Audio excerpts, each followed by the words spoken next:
Hello everyone. So ಎಲ್ಲರೂ ಹೇಗಿದ್ದೀರಾ friends? So welcome to spirit wonder.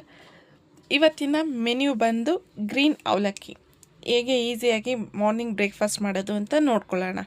So ಈ ವಿಡಿಯೋನ ಕೊನೆವರೆಗೂ ನೋಡಿ, ಎಲ್ಲೂ ಸ್ಕಿಪ್ ಮಾಡಬೇಡಿ. ಹಾಗೆ ಯಾರೆಲ್ಲ ನನ್ನ ಚಾನಲ್ನ ನೋಡ್ತಿದ್ದೀರೋ ಅವರೆಲ್ಲರೂ ಸಬ್ಸ್ಕ್ರೈಬ್ ಮಾಡಿ. ಬನ್ನಿ ವಿಡಿಯೋ ಸ್ಟಾರ್ಟ್ ಮಾಡೋಣ. ಸೊ ಇಲ್ಲಿ ನಾನು ಫಸ್ಟ್ ಏನೇನು ತೊಗೊಂಡಿದ್ದೀನಿ ಅಂತ ಫಸ್ಟ್ ಲೀಸ್ಟ್ ಮಾಡಿ ನಿಮಗೆ ತೋರಿಸ್ತಾ ಇದ್ದೀನಿ. ಅದಾದಮೇಲೆ ನಾನಿಲ್ಲಿ ಹಸಿಮೆಣ್ಸಿನ್ಕಾಯಿ, ಪುದೀನ, ಕೊತ್ತಂಬರಿ ಇದಿಷ್ಟನ್ನು ತೊಳೆದಿಟ್ಕೊಂಡಿದ್ದೀನಿ.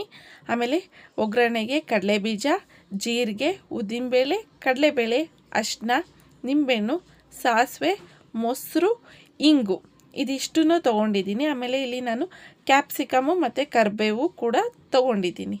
ಕ್ಯಾಪ್ಸಿಕಮು ಮತ್ತು ಕರಿಬೇವು ತೊಗೊಂಡಿದ್ದೀನಿ. ಕ್ಯಾಪ್ಸಿಕಮ್ ಇದ್ದರೆ ನೀವು ಹಾಕಿ, ಇಲ್ಲಾಂದರೆ ನೋ ಪ್ರಾಬ್ಲಮ್, ಹಾಗೆ ಕೂಡ ಮಾಡ್ಬೋದು, ಚೆನ್ನಾಗಿರುತ್ತೆ. ನಾನು ಇತ್ತು ಅದಕ್ಕೋಸ್ಕರ ಹಾಕ್ತಾಯಿದ್ದೀನಿ. ಸೊ ಫಸ್ಟ್ ನಾನಿಲ್ಲಿ ಯಾವುದಾದ್ರು ರುಬ್ಕೊಳ್ಳೋಣ ಅಂತ ನಾನು ನಿಮಗೆ ತೋರಿಸ್ತೀನಿ.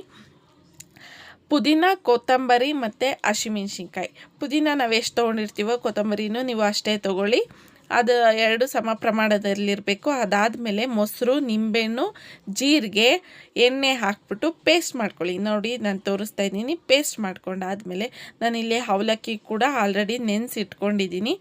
ಅದನ್ನು ಕೂಡ ಉದುರಾಗಿ ಮಾಡ್ಕೊಂಡಿದ್ದೀನಿ. ಅದಾದಮೇಲೆ ನಾನಿಲ್ಲಿ ಎಣ್ಣೆ ಕಾಯಕ್ಕಿಟ್ಟಿದ್ದೆ.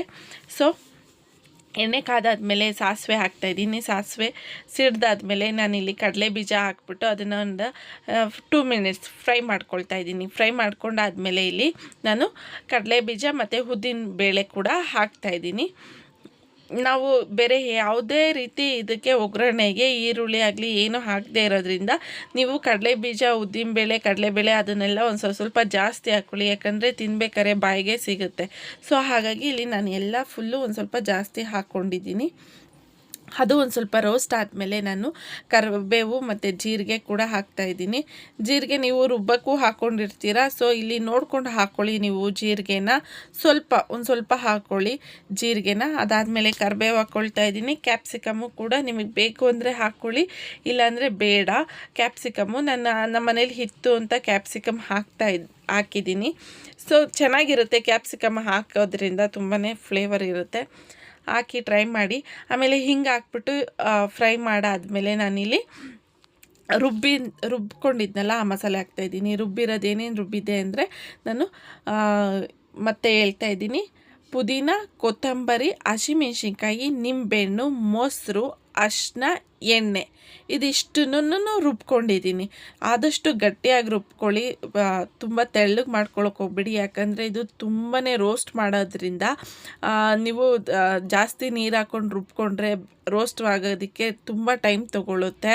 ಸೊ ಹಾಗಾಗಿ ನೀವು ಸ್ವಲ್ಪ ನೀರು ಹಾಕ್ಕೊಂಡು ರುಬ್ಕೊಂಡಾದ್ಮೇಲೆ ಚೆನ್ನಾಗಿ ಫ್ರೈ ಮಾಡ್ಕೊಳ್ಳಿ. ನೋಡಿ ಇಲ್ಲಿ ನಾನು ತೋರಿಸ್ತಿದ್ದೀನಿ ನಿಮಗೆ. ಅಷ್ಟು ಫ್ರೈ ಆಗಬೇಕು, ನೀರೆಲ್ಲ ಸುಂಡೋಗಬೇಕು, ಜೊತೆಗೆ ಎಣ್ಣೆ ಕೂಡ ಸೈಡಲ್ಲಿ ಬಿಟ್ಕೋಬೇಕು. ಅಲ್ಲಿವರೆಗೂ ನೀವು ಫ್ರೈ ಮಾಡಬೇಕು. ನೋಡಿ ಫ್ರೈ ಆಗಿದೆ ನೋಡ್ಬೋದು ನೀವು. ಅದಾದಮೇಲೆ ನಾನಿಲ್ಲಿ ಅವಲಕ್ಕಿ ಹಾಕ್ತಾಯಿದ್ದೀನಿ. ಅವಲಕ್ಕಿ ಹಾಕ್ಬಿಟ್ಟು ಉಪ್ಪು ಹಾಕ್ಬಿಟ್ಟು ತಿರುಗಿಸ್ತಾ ಇದ್ದೀನಿ. ತಿರ್ಗಿಸಾದ್ಮೇಲೆ ನೋಡ್ಬೋದು ನೀವು ಎಷ್ಟು ಚೆನ್ನಾಗಿದೆ ಕಲರು ಅಂತ. ತುಂಬಾ ಚೆನ್ನಾಗಿರುತ್ತೆ. ನಾವಿಲ್ಲಿ ಯಾವುದೇ ರೀತಿ ಕಲರ್ ಕೂಡ ಆ್ಯಡ್ ಮಾಡಿಲ್ಲ.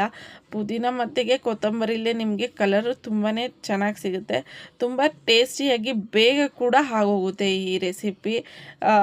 ಸೊ ಮನೇಲಿ ಎಲ್ಲರೂ ಟ್ರೈ ಮಾಡಾದಮೇಲೆ ನನ್ನ ಚಾನಲ್ನ ಸಬ್ಸ್ಕ್ರೈಬ್ ಮಾಡಿ. ಹಾಗೆ ಕಮೆಂಟ್ ಕೂಡ ಹಾಕಿ ಹೇಗಿತ್ತು ಅಂತ. ಸೊ ಲಾಸ್ಟಲ್ಲಿ ತುಪ್ಪ ಹಾಕ್ಬಿಟ್ಟು ಮಿಕ್ಸ್ ಮಾಡ್ತಾಯಿದ್ದೀನಿ. ನಾನು ಕೆಲವೊಂದು ಐಟಮ್ಸ್ಗಳಿಗೆಲ್ಲ ಲಾಸ್ಟಲ್ಲಿ ಹಾಕ್ತೀನಿ ತುಪ್ಪನ. ನೀವು ನನ್ನ ವಿಡಿಯೋಸ್ಗಳೆಲ್ಲ ನೋಡಿದ್ರೆ ಗೊತ್ತಾಗುತ್ತೆ. ಸೊ ಲಾಸ್ಟಲ್ಲಿ ಹಾಕ್ತೀನಿ, ತುಂಬ ಫ್ಲೇವರ್ ಸಿಗುತ್ತೆ, ಹಾಗಾಗಿ ಲಾಸ್ಟಲ್ಲಿ ಹಾಕ್ತಾಯಿದ್ದೀನಿ. ನೋಡಿ ಎಷ್ಟು ಚೆನ್ನಾಗಿ ಕಾಣಿಸ್ತಾ ಇದೆ, ಕಲರೆಲ್ಲ ತುಂಬಾ ಚೆನ್ನಾಗಿರುತ್ತೆ. ಸೊ ಈ ರೆಸಿಪಿ ನಿಮ್ಗೆ ಇಷ್ಟ ಆಗಿದ್ದರೆ ಲೈಕ್ ಮಾಡಿ, ಶೇರ್ ಮಾಡಿ, ಹಾಗೆ ಕಮೆಂಟ್ ಕೂಡ ಮಾಡಿ. ನನ್ನ ಚಾನಲ್ನ ಯಾರೆಲ್ಲ ಸಬ್ಸ್ಕ್ರೈಬ್ ಮಾಡಿಲ್ವೋ ಅವರೆಲ್ಲ ನನ್ನ ಚಾನಲ್ನ ಸಬ್ಸ್ಕ್ರೈಬ್ ಮಾಡಿ. Thank you all friends.